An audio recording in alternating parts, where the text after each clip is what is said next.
카사블랑카에서 최준환이었습니다. 프랑스 파리에서 이동기였습니다. 베트남 호치민에서 김민지였습니다. 보스턴 특파원 김인영이었습니다.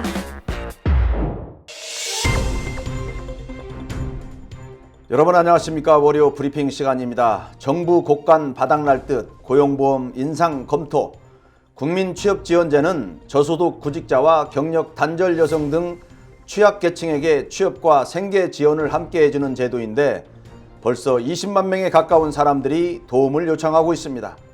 코로나 고용 한파로 직장을 잃은 사람에게 들어가는 실업급여 전체 규모가 커졌습니다. 해고보다는 휴직과 장기 휴가를 선택한 회사를 위한 지원금도 늘어났습니다.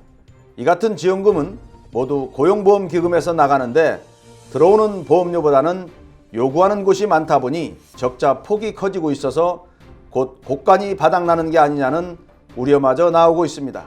게다가 앞으로는 학습지 교사 등 특수고용직 종사자나 자영업자도 이 돈에서 지원해야 합니다. 결국 정부가 기금 고갈을 막기 위해 보험료 인상 등을 검토하기로 했습니다. 결정은 노사 합의 등으로 하겠다는 단서도 달았습니다.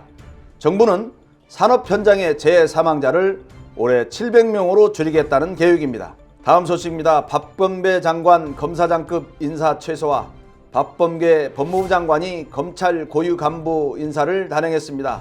임기 시작 후 첫 검찰 인사입니다.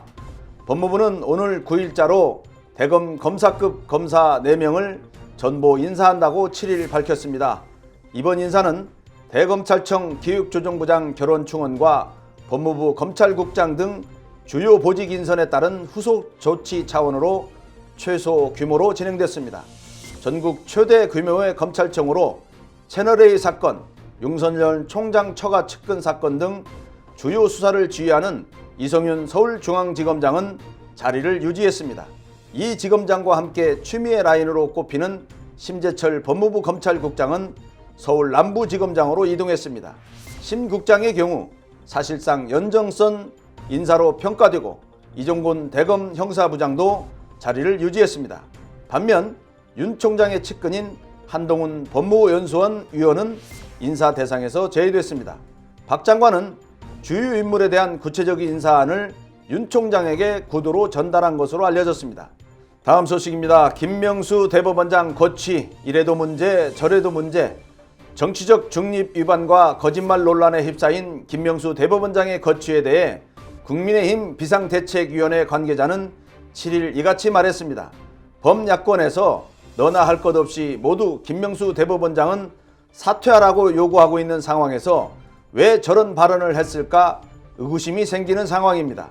김 대법원장과 임성근 부장판사의 대화 녹취록이 지난 4일 공개됐을 때만 해도 국민의힘 내부에선 김 대법원장을 탄핵해야 한다는 목소리가 컸습니다. 탄핵 소추안이 가결되던 순간에도 국민의힘 의원들은 김명수를 탄핵하라고 외쳤습니다. 하지만 현실적으로 김 대법원장에 대한 탄핵 소추는 불가능에 가깝습니다.